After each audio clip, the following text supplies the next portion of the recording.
She bragged on speakerphone. He's sweet, but too short and too broke for my standards. I'm just keeping him until someone taller shows up. I simply said, then go find him. I packed her luggage, drove her to her tall ex's rundown trailer, and ignored her messages begging to return to my penthouse. I, 32, male, had been with Serafina, 31, for 4 years. Our life in Asheville, North Carolina, was comfortable and predictable. I worked as a senior software architect for a small, specialized firm downtown. Serafina managed the social media accounts for a regional health spa chain. My annual income was approximately $190,000. Serafina earned about $65,000. We lived in a charming, older bungalow near the River Arts District. It was a nice property, but it was not large. We often ate at Curate or sometimes the Admiral. Our social circle included Serafina's friend Briar and my colleague Marcus. They mostly discussed weekend plans and local gossip. A major career opportunity recently arrived from a contact I knew. The role was Director of Advanced Systems for a cutting-edge aerospace logistics company. It was based in Huntsville, Alabama. The salary was very substantial, starting at $485,000 annually. It included a signing bonus of $50,000 and extensive relocation support. This was a significant jump in every way. The firm, Ether Dynamics, was well regarded and growing quickly. This was the kind of chance that only happens once. I brought up the possibility one Tuesday evening over dinner. I mentioned the city and the high salary figure. Serafina immediately reacted with sharp disbelief. She asked, "Huntsville, Alabama? Are you serious right now?" I replied, "It is a major career move." She continued, "The only movement is going backward." I explained the technology and the title. She answered, "No one moves to Alabama willingly, James." I used the salary figure again, trying to emphasize the scale. She said slowly, "Your money is fine, but the address is not fine." She then laughed, a dismissive sound I disliked. She added that she would lose her entire network. She claimed the city was a professional wasteland for her career. This mocking attitude was a familiar pattern. She often minimized my accomplishments or aspirations. The conflict was triggered instantly by her quick, insulting rejection of the place. Update 1. I quietly accepted the director role a week later. I signed the official offer letter and returned it digitally. I did not mention the signed contract to Serafina at all. Instead, I started preparing my exit strategy silently. Serafina was completely unaware. She repeated her dismissive comments about the idea constantly. She spoke about the imaginary backward nature of Huntsville. One evening, Serafina and Briar were discussing future plans. Briar asked, "So the Alabama thing is off the table, right?" Serafina replied, "Absolutely. It was just a silly moment." She added, "He knows better than to drag me there." I listened calmly from the next room. They assumed my silence meant agreement. My friends, or rather Serafina's friends, sided with her naturally. Briar offered opinions about the supposed lack of culture there. Marcus, my colleague, remained neutral but seemed genuinely puzzled by Serafina's reaction. He knew the prestige of Ether Dynamics. I began private, systematic preparation immediately. I opened a new bank account at a different credit union. I began transferring a portion of my savings slowly. I did extensive online research on Huntsville's specific neighborhoods. I focused on the Jones Valley area and its modern apartments. I contacted a relocation specialist provided by Ether Dynamics. They began the remote search for a suitable, secure apartment complex. I discreetly gathered all my important personal documents. The preparation was clinical and focused only on the execution of the move. I felt surprisingly calm and completely detached from Serafina. Update 2. 2 weeks after signing the contract, I made my decision public. I waited until we were eating a quiet dinner at home. Serafina was discussing a new, expensive handbag. I started, "I have formally accepted the director position." Serafina paused with her fork halfway to her mouth. Her expression tightened instantly. She asked, "What exactly do you mean by formally accepted?" I answered, The contract is signed and the start date is confirmed. The confrontation began immediately and intensely. She stated, "You did this behind my back, James." I responded calmly, "I discussed it with you and you mocked the idea." She continued, "That was not a real discussion. It was a joke." I replied, "I took your reaction as a clear statement." She then moved directly to an ultimatum. She stood up, her tone becoming sharp and final. She said, "You must withdraw the acceptance immediately." She explained, "If you go, then this relationship is over." I looked at her steadily across the table. I saw the calculation in her eyes. She believed her ultimatum held absolute power over me. She thought I would sacrifice the career for her convenience. I replied simply, "I am going to Huntsville." I added, "I choose the career and my self-respect." She stared at me, truly shocked that her manipulation failed. She did not speak another word that evening. She finished her dinner in silence. She went to bed very early, and the tension was heavy and absolute in the house. Update 3. The fallout over the next 4 weeks was exactly as predicted. Serafina cycled through every stage of emotional reaction. She started with intense anger. She slammed doors and refused to speak to me for days. This was followed by desperate bargaining. She suggested a long-distance relationship. She proposed I work in Huntsville for only a year. She offered to compromise on the city itself. She suggested maybe Atlanta or Nashville instead. I listened to all her suggestions calmly but remained completely firm. I answered simply, "The job is in Huntsville, Serafina."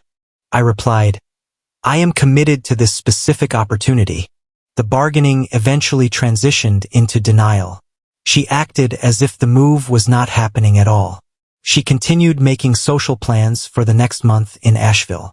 She bought tickets for a concert that was happening after my start date. I remained completely calm and detached throughout all of this.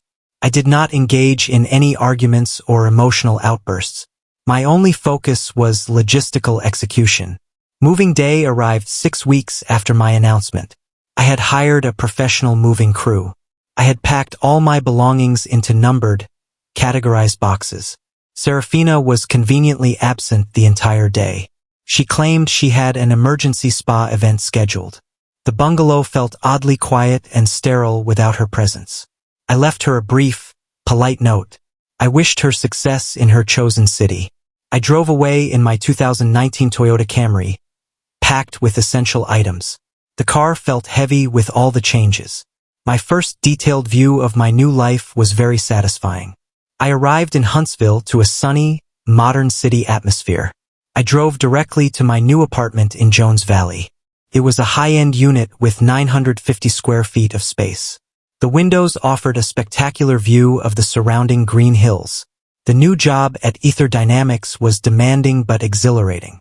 My title, Director of Advanced Systems, felt important and earned. I immediately began working on complex scheduling algorithms for orbital deliveries. This was exactly the professional environment I needed. Update 4. I spent the next 6 months completely thriving in my new environment. The work was challenging and fulfilling in equal measure. I was leading a small, dedicated team of brilliant engineers. Socially, I made a concerted effort to build a new network. I joined an aerospace history society and a local chess club. I also began working out regularly at a new, high-tech fitness center. My social life became focused on shared intellectual interests. Financially, the improvement was staggering. My substantial salary meant I was saving aggressively. I was finally able to pay off the remaining balance of my student loans. I replaced the older Camry with a new vehicle. I purchased a Tesla Model 3 Performance in a deep midnight silver color. I also achieved a significant professional milestone. I successfully managed the delivery of a critical payload ahead of schedule. As a result, I was awarded an early performance bonus of $30,000. Around the 7-month mark, Serafina's network began reaching out. I received polite, slightly curious messages from people I barely knew. These people were connected to Briar and Serafina. They asked about my new city and my specific job title. I assumed Serafina had provided a vague, minimizing description of my move. I remained polite but extremely reserved with all of them. I only offered short, neutral details about my location and my schedule. I gave them no emotional reaction to report back. During this time, I often remembered Serafina's earlier comments. She dismissed my entire 5'10" self as simply settling. She suggested my professional aspirations were going backward. I remembered her saying I was merely settling until someone taller and more important came along. The irony was not lost on me. I had stopped settling for her low expectations. I had chosen a much taller, more rewarding path professionally.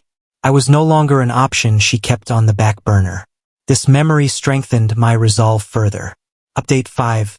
9 months into my new life, I decided to make my career success public. I updated my LinkedIn profile with detailed information. I included the full title, Director of Advanced Systems. I listed the company, Ether Dynamics. I posted about the completed successful project. I even mentioned the specific technology, which was complex and proprietary. I did not include any specific salary figures, of course. The professional growth was evident to any informed person. Serafina learned the full truth about my status through the profile update. She could no longer minimize my role or my company. Her vague stories about my failed career move instantly collapsed. Within an hour, she sent me a series of messages. The messages started with a formal congratulations. They quickly devolved into a mix of curiosity and false nostalgia. She wrote, "Wow, this looks incredible, James." She continued, "I was telling everyone how much I miss you." She then added, "It is very lonely here without your perspective." I replied with a very short, polite acknowledgement. I did not engage with her emotional pleas. Simultaneously, I received private messages from some of our mutual acquaintances. Breyer was one of the first to reach out. Breyer messaged, "I am sorry, Serafina really misled us." Breyer confessed, "She made it sound like a small, sad technical job." Even my own sister, Eliza, who had been neutral, acknowledged my choice. Eliza called and said, "I have to admit, this move was completely correct." She added, "You made the right decision for your own future." The shift in external perception was quick and absolute. The true nature of my opportunity was now undeniable. Update 6. Just under a year after I left, Serafina visited in person. She did not contact me beforehand. She simply arrived in Huntsville unannounced. She found my apartment complex by searching public records. She appeared at my door on a Saturday afternoon. She was dressed meticulously and looked nervous. She started immediately, "I came all this way to see you." I invited her in for a glass of water, maintaining a calm distance. She began her plea, "I have made so many changes since you left." She claimed, "I realize now I was very immature and selfish." She insisted, "I am completely different now, James, truly." I listened to her with a steady, rational demeanor. I referred to her past actions and her public behavior. I replied, "Your actions spoke volumes before I left." I added, "Your social media posts recently look exactly the same." She had been posting continuously about needing a better class of companion. Her posts were filled with subtle, classist comments. She argued intensely, "Those are just silly posts. They do not mean anything." I replied, "They show a consistent lack of respect for people." She then insisted on returning to the relationship, suggesting a fresh start. She pleaded, "Let me move down here, we can start over." I replied firmly, "That will not be possible." I continued, "I have moved past the needs of that relationship." I ended the discussion, ensuring she understood my decision was final. I calmly called her a ride service back to the small airport. Update 7. Serafina initially attempted legal and online retaliation shortly after her visit. She tried to make claims regarding the joint ownership of a specific antique piece of furniture. She claimed I had taken an item that was legally hers. I had already prepared for such a possibility. My lawyer, a sharp, efficient woman in Huntsville, handled the minor claim. She quickly provided irrefutable documentation about the purchase dates and receipts. The matter was managed efficiently and dismissed within a week. Serafina then shifted her focus to online claims. She posted vague, negative statements on local Asheville forums. She implied I was a cold and unsupportive partner. She suggested I was financially manipulative. Her claims were quickly exposed when others started responding. Breyer and Marcus both posted contradictory information, supporting my character. Breyer confirmed that Serafina had dismissed the Huntsville move. Marcus confirmed the high prestige of Ether Dynamics. One person even posted screenshots of Serafina's earlier mocking posts. These were the ones about needing a 6'4" king and not settling for anything less. The public reaction was immediate and unforgiving. Serafina's online claims collapsed entirely. She lost all credibility among her local network. The backlash was severe enough that she quickly deleted all her accounts. She vanished from the public online space. Date 8. 1 year and 4 months had passed since I arrived in Huntsville. I was completely stable, significantly wealthier, and deeply happy. I had received a major promotion to Vice President of Strategic Logistics. My annual compensation was now $750,000. I had just closed on a beautiful modern house on Monte Sano Mountain. The house had an expansive view of the city. I was also dating someone new, Cassandra. She was a research scientist at a national laboratory nearby. Cassandra was intelligent, rational, and had a great sense of humor. Our partnership was built on mutual respect and shared interests. She respected my career ambitions, and I respected hers. We had a quiet, consistent life together. Serafina sent one final message, a few weeks after the public closing of the mountain house. It was a long text sent late at night. She wrote, "I see what you have now, James." She admitted, "I made the worst mistake of my entire life." She concluded, "I truly regret everything I said and did to you." I read the message in the morning, sitting quietly with a cup of coffee. I considered the appropriate response carefully. I replied, "I wish you all the best in your future." I added, "I hope you find the respect you deserve." It was a short, polite reply. It gave her no opening for further discussion. It closed the door finally and firmly. Final update. 6 weeks after the final message, I met Serafina's parents. They were visiting Huntsville for a short weekend trip. They tracked me down through a mutual acquaintance. We met for a quiet, neutral lunch at a modest, local cafe. Her father, Mr. Abernathy, looked genuinely weary. Her mother, Mrs. Abernathy, seemed very emotional. Mr. Abernathy apologized immediately and sincerely. He stated, "We saw how she treated you and your career." He admitted, "We always told her she needed a reality check." Mrs. Abernathy continued, "We were so wrong to enable her dismissive attitude." They both admitted their mistakes in encouraging Serafina's entitled perspective. They confirmed that Serafina was struggling financially and socially. Her high standards and low output had finally caught up to her. I accepted their apology with grace and honesty. I stated, "It is good that you understand the situation." I reflected briefly on the whole experience and offered my direct life lesson. Serafina had always believed she was merely settling for me. She was waiting for a magical figure, a supposed 6'4" king, to sweep her away. She never valued the quiet stability and genuine growth I offered. My life lesson was clear. I said, "Never let someone else define your value." I concluded, "Do not compromise your future for another person's vanity." I paid for their lunch and wished them well. I drove away and returned to my mountain home. The closure was quiet, logical, and complete. There was no bitterness remaining, only peace. The experience had taught me a great lesson in self-respect. My life was now expansive, rewarding, and built on real achievement. I had chosen growth over a complacent relationship. I was at peace with my past, ready for my future.